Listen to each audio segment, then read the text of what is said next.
Hey everyone, welcome back to the channel. In this video, we're talking about the brand new 2021 iPad. Just the iPad, not the mini or the Pro.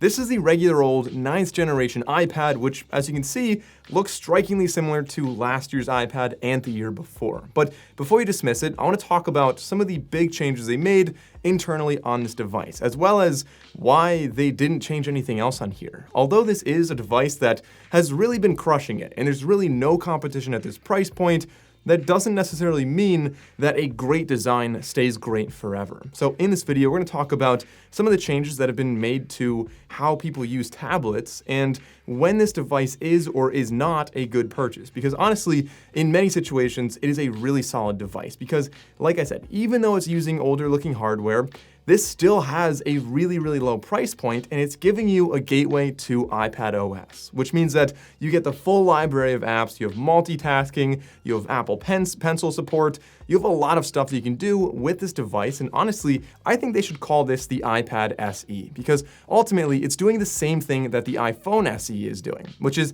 giving you access to the Apple ecosystem with older hardware to give you a lower price. There really is no cheaper way to get into Apple's ecosystem than a new iPad 9th generation. But with that in mind, like I said, there are some pretty big changes in the past year to how people use tablets, from online learning for students to video calls and calling your family.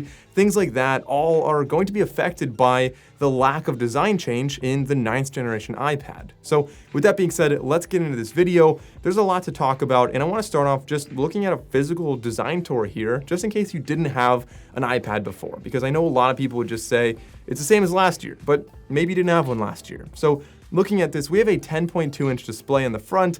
The display is, decent. It gets bright enough that you can read it in, some outdoor environments if you're in the shade, but if you're in bright light, it's going to be hard to see this display. On the bottom, we have that Touch ID fingerprint sensor / button, so it is your home button.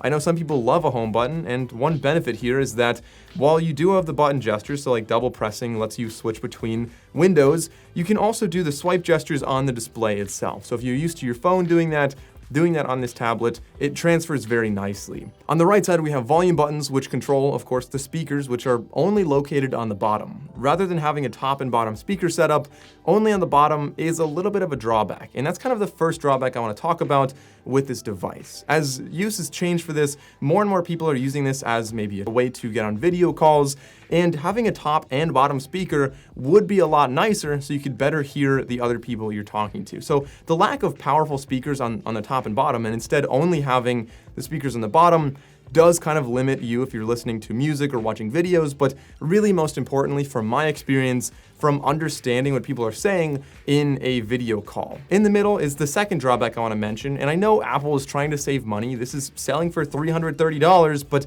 they haven't changed the port on this one to USB-C. This is still using a Lightning port, which we've been seeing for a very long time, and I know we still use it on the iPhones, but every other tablet out there, every other phone out there, Chromebooks, literally every device out there charges with USB Type-C. So I think it would make sense if Apple's making a cheap device like this to give people a port that they already have cables for. People are more likely to adopt this in larger settings, in businesses or schools, if you do have the USB Type-C on the bottom. But again, the Lightning port, I think, they had to kind of stick with that because the only support this has for Apple Pencil is for the first generation Apple Pencil, which charges in the Lightning port kind of in a, it sticks out like that, as you can see.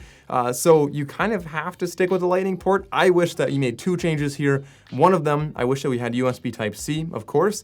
And the second one was I wish that it now supported the second generation Apple Pencil. I think that would be a really nice thing. Even if you had to have like a separate charger for the pencil, even if that was necessary, it would still be nice to accept that style pencil as opposed to the original design. Now, of course, I'm bashing that a lot, but like I said, we're trying to keep the cost low, so you can't hate it too much. They're using old hardware, and it kind of has to be accepted for what it is.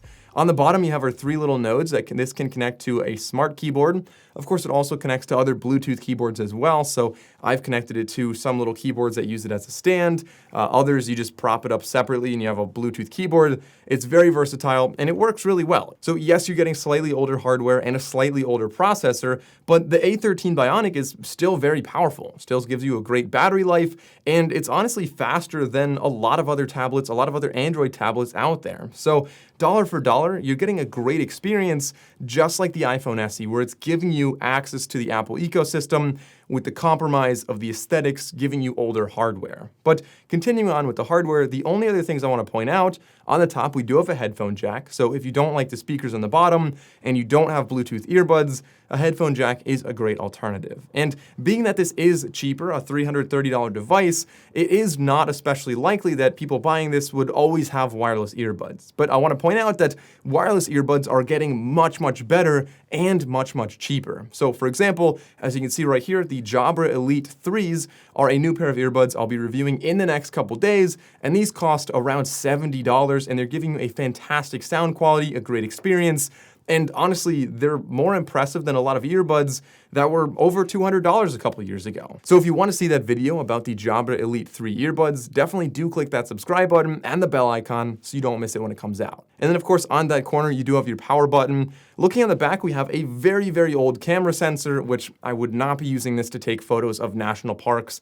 Please don't, the camera is not good. But if you have to scan some documents, it can get the job done. Really, the camera I think you'd be using the most, however, is the camera on the front. And this is, again, one of the hardware changes I wish Apple would have made. So because so many people these days are making video calls for online learning or meetings with teammates, whatever you might be doing, it's very common these days to be getting on video calls, at all hours of the day. And so having a good tablet that can get you on these video calls is really essential. And so having the camera on the left side when you're in landscape mode as opposed to the top center, I think is an antiquated way of doing this. It made sense originally when it was supposed to be oriented more like a phone. People thought maybe you'd use it like this more, there's more room on the top.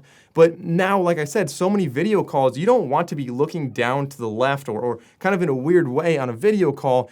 So this is what it would look like if you were in a video call. Right now, the iPad is directly in front of me. I'm looking right dead at the center, but on the camera, because it's way over in the corner, it looks like I'm looking way off to the right. And if I wanted to look at you directly, I can't see my screen. I'm looking all the way down in the corner. It would make way more sense to have this in the top center, but it is what it is. It does give you what they call center stage, so it's a very wide angle lens, and as you move around, it'll zoom in on you, and the battery life on this is pretty decent. Even with moderately heavy use, I'm able to comfortably get through a full day with a single charge. But you do actually have in the box, which I think this is nice, a 20-watt wall adapter, and of course the cable that goes from USB Type-C to the lightning cable on the other side. So charging this, you don't have to worry about buying your own charger, it comes with one in the box. And overall, this is a very light, thin device. Although you have very large bezels around it, the hardware is it's definitely acceptable. Unfortunately, a problem that still persists here is that we don't really have great multi-user capabilities. So you can't sign in an account for your kids and then a different account for you at work. You kind of just have one iPad with one account. You can change things on iCloud and set up some kids controls, but all in all, it's not especially easy to have multiple sign-ins for totally different accounts that really separate your work from your kids' schooling or your kids' recreation. It would be nice to have that. So all in all, what's actually different about the iPad 9th generation versus the 8th generation? Well, you can see that the device looks really similar, very similar design, similar operating system, but they changed some things internally. So for starters, we no longer have a base storage of 32 gigabytes, instead it's 64. And of course you can boost that up to 256 if you want a little bit more storage on here. But 64, I think, is a welcomed improvement. For budget users, that should be more than enough for a lot of people. Secondly, you do have a more powerful processor on here, the A13 Bionic, as I mentioned. It's not the newest one out there, but it's still very powerful and very efficient, and should give you a really long lifespan for this device with a great experience on here. But overall, guys, what do I think about the iPad 9th generation? Well, as I mentioned before, I really think Apple should start calling this the iPad SE. It's meant to be a budget device to give you a gateway into Apple's ecosystem. It's supposed to be an alternative to like a laptop or a Chromebook for a lot of people that you might want to be doing schooling on here or some basic work, answering emails, browsing the web, or just watching Netflix in bed. And for all of those, it does a pretty decent job. But I think this is kind of the last year that Apple could acceptably use this hardware. I think next year it is going to be necessary to, at the very least, move the selfie camera to the top center for video calls, which are obviously very important. And I think it's going to be more important that they update the port to USB Type-C. There are some other complaints I had, and as I mentioned throughout this video, but for $330, this really is a device like no others. You're not going to find a lot of competition out there that can even come close to this at that very low price. But you can leave a comment below. What do you think about the 9th generation iPad? Are you willing to make the compromises on the hardware to get that very affordable access to iPadOS? Or would you pass on this and maybe go with an Android tablet? Leave a comment below and let me know what your thoughts are. As always, if you enjoyed this video, consider liking and subscribing. I'm Mike O'Brien. Thanks for watching, and I'll see you next time.